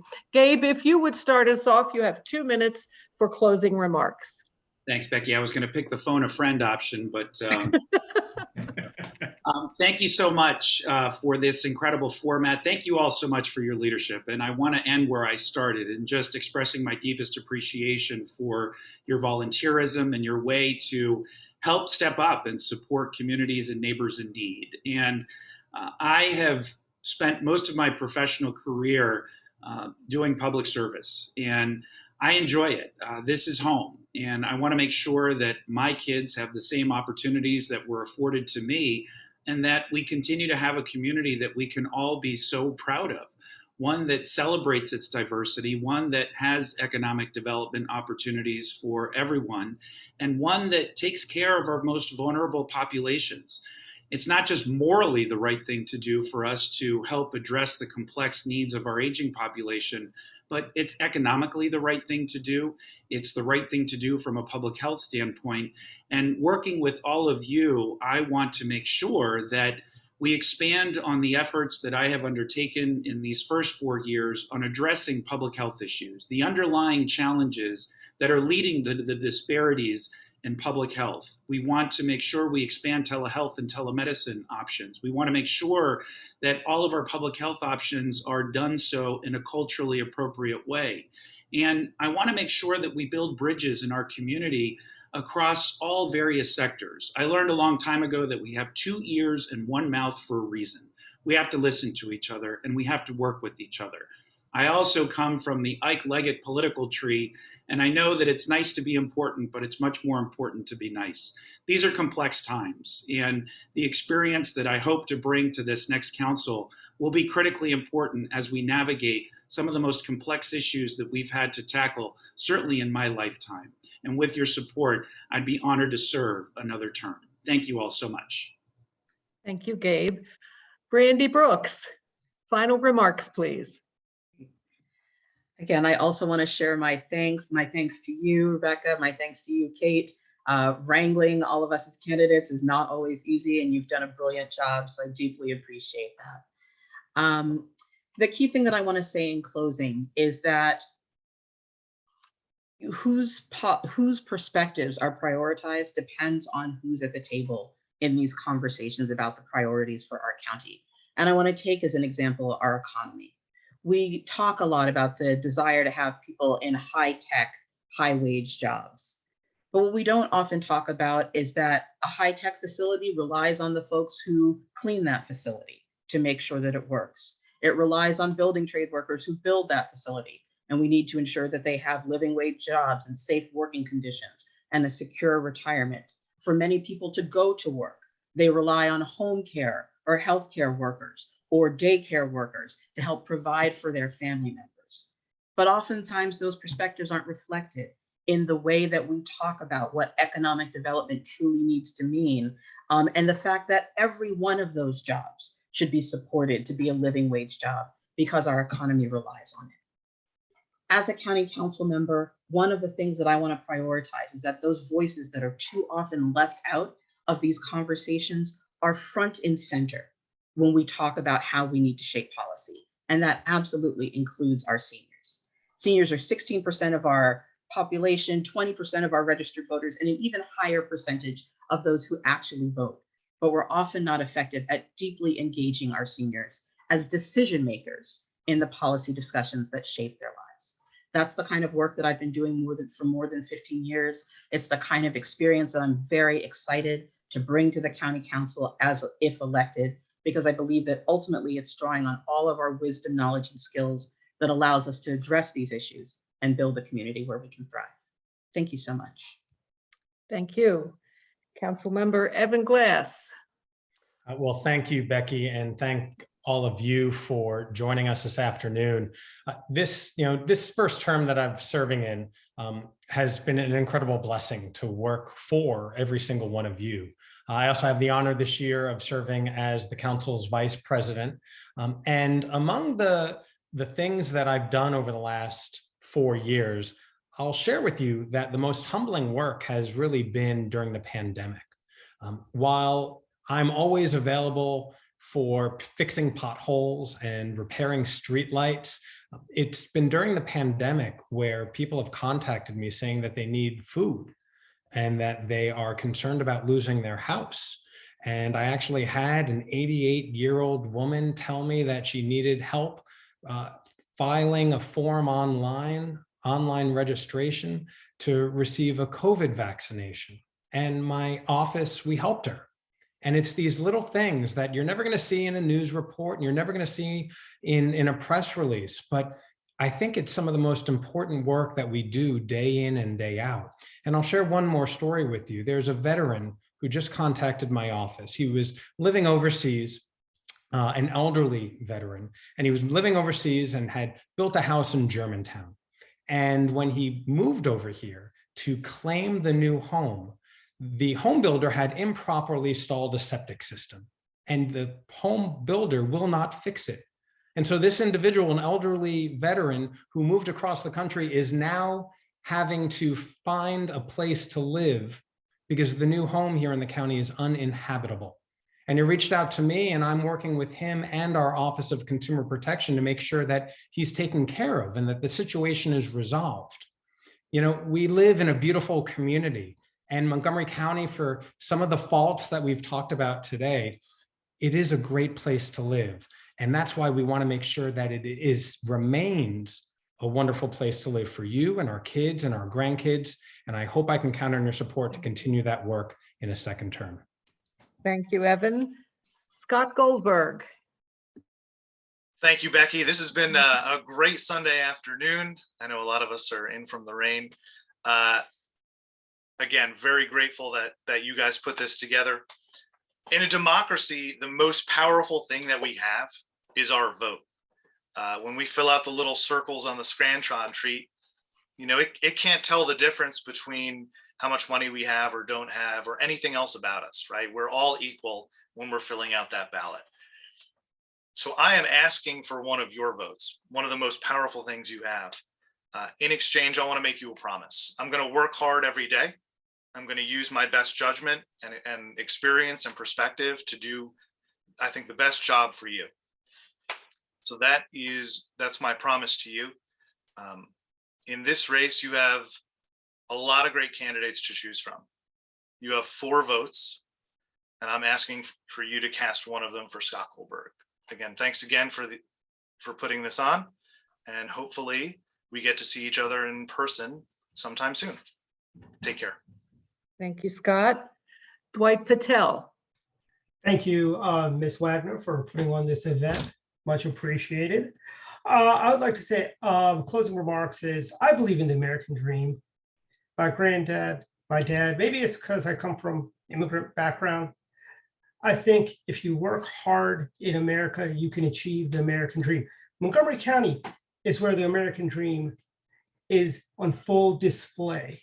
I've met people who have basically came up true rags to riches, sort of own a $10 million HVAC business in the county. That is the dream. That is what happens when government gets out of the way of entrepreneurs and business folks. We've seen during the pandemic, downtown Silver Spring, I was meeting with Attorney General candidate Jim Shalik. We were looking for a place to eat. We first thought we'd go to Sergio's. Sergio's was closed. They went to Not Your Average Joe's. They were closed. Then we thought we'd go to New Haven Pete's. They were closed. I mean, businesses have shut down during the pandemic, and it partially has to do with the current council's views on basically 10% occupancy, 20% occupancy, no occupancy. You know, it's like they really strangled small business. Our hospitality and restaurant industries have been strangled by the current county council. I am running to fix Montgomery County. I think we need to have kids first education where we focus on the children, bring charter schools to Montgomery County, offer vouchers and tax incentives for homeschoolers. I want to see more roads and bridges and interchange improvements. I want to use all the arrows in our quiver for transportation solutions, not just BRT and mass transit. I want to have public safety. Seniors should be safe to walk in the streets, and I want to help business succeed and lower taxes. Thank you. Thank you, Mr. Patel. Lorianne Sales. Yes, so thank you again for hosting this incredible forum. I think as one of the fastest growing segments of our population, I'm so glad that this was spearheaded. I am running to bring smart government to Montgomery County. I'm very proud of our smart agenda that's been endorsed by countless organizations that include our teachers, MCEA, Sierra Club, progressive organizations, and our county government employees.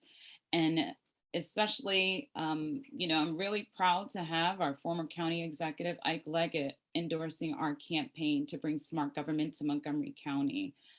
The track record of leading and developing, you know, very innovative solutions for our residents across this county, across the state, working with our legislators at the state and federal level, I think will help with ensuring that we have the resources necessary to support our seniors as we transition out of the pandemic and into a brighter future.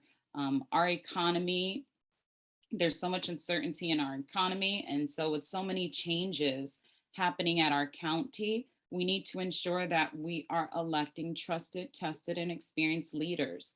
I hope to earn your vote. I look forward to continuing to be a vocal champion for our seniors, working families, and all of our residents across this county. I look forward to working with you and serving with you. And you can learn more about our campaign at loriannesales.org. And on July 19th, I'm asking you to go to the bottom of the ballot. I'll be the last name, and I hope you will circle my name first. And I just thank you for your continued support and engagement. Thank you. Thank you very much. Will Jumondo. Thank you. And I realized I would have been in the middle, but I came last, so no problem, but I like going last, so thank you. Well, Tom's behind you. Well, yes, there you go, towards the end. I love Montgomery County. It's a great place. You all know it. You love it too, because you've dedicated your life and part of your Sunday today and to working and helping residents here. But it's changed dramatically in my lifetime, and just in the 40 years I've been on this earth. Montgomery County has come from a mostly homogeneous suburb to a thriving, diverse, that has all of the above: rural, urban, and suburban. 1 in 3 of our residents are foreign born, including my dad, who came here fleeing civil war in Nigeria and met my mom and settled in a thriving Long Branch community of Silver Spring. And what we have to do now, coming out of COVID, where we've all suffered so much and have seen the cracks in our society. 1 in 10 of our residents hungry in one of the wealthiest counties in the country. Seniors who are relying on us to keep them affordable and give them good health care, how their housing affordable and good health care. We have to address the systemic issues that have led to these inequities. And that's what I've tried to do on the council with bold solutions. Passing the first rent stabilization countywide ever. Innovative public-private partnership with Food for Montgomery that has revamped the way we deliver services to some of our most vulnerable residents. Leading on criminal justice reform, including how we interact with vulnerable populations like seniors and those dealing with mental health crises. We're going to have to address these things in an innovative way. We can't do the same things because it won't work. We need to build on our strengths. We have great strengths here. We still have a great school system. We have great people. We have great small businesses. I highlighted a business every week last year, and I ran out of, there were so many to do that I'm still doing it. We have so many innovators here, and we just have to leverage our strengths, focus on our weaknesses, and look at the gaps that are there. And I know we can have a great Montgomery County for everybody, but it's going to take bold leadership. It's going to take addressing systems, and it's going to take innovation. And that's what I've tried to do as a council member, and I'll continue to do if reelected. Thank you. Thank you very much. Tom Hucker. Thanks, Becky. Thanks everyone for organizing this great event. I come to this work trained as a 30-year community organizer and a nonprofit director, experienced in bringing people together to get difficult things done. I'm a longtime resident of Silver Spring, where I live with my wife and 2 kids, whom I drop off at a public elementary school every day. I've represented Montgomery County in Annapolis as a state lawmaker for 8 years before being elected to the county council, and having relationships to win funding and reforms from Annapolis is a huge asset I'll continue to bring to the county council if you reelect me. I was twice elected by my colleagues in the last 2 years to serve as the council president and vice president, to lead the council and our board of health through COVID and this recession. And we had a very productive year. We put $260 million on the street, including rental assistance funds, and $80 million for our small businesses. I chaired our board of health and worked with my colleagues to keep seniors and our most vulnerable residents safe during the pandemic. We had to dedicate much new funding and stand up new programs to address the racial inequities we saw in their county's response, first in testing and then in vaccinations. And at the end of the year of my presidency, Dr. Fauci praised the county council for how we performed under my leadership as our board of health, performing better than almost every other county in the nation at keeping everyone safe. We also won awards from the NAACP for our civil rights and police reform work, and from an affordable housing group for our investment and innovative programming in affordable housing. I also assembled a statewide coalition last year and brought together federal officials and leaders of 24 counties to put pressure on the governor to open up the rainy day fund. And we won $1 billion in relief for needy families and small business from Annapolis. We've done great work in the last several years, but we have many challenges in front of us: job creation, the opportunity gap in our schools, housing, and improving the services that our seniors and other groups count on. I have a long record of bringing people together to get things done as an organizer, as a lawmaker, and a leader of our county council. I'm asking for your support to send me back to the county council for another 4 years. Thank you so much. Thank you, Tom. And thank you everyone for participating in the questions that our seniors have. Our 300 plus seniors who are listening, and their 200 plus questions that were submitted will be made available to all of the candidates who participated in the forum today. The link to your statements are live. They will be left live until election day. If you want to modify your statement based on what you read, what you see, please feel free to do that. We appreciate all that you've done for seniors, and we would like to say this is a continuation of a discussion, not the end. And good luck to you all on election day. Thank you. Thanks, everybody. Thank you so much for having us. Thank you, everyone. Care.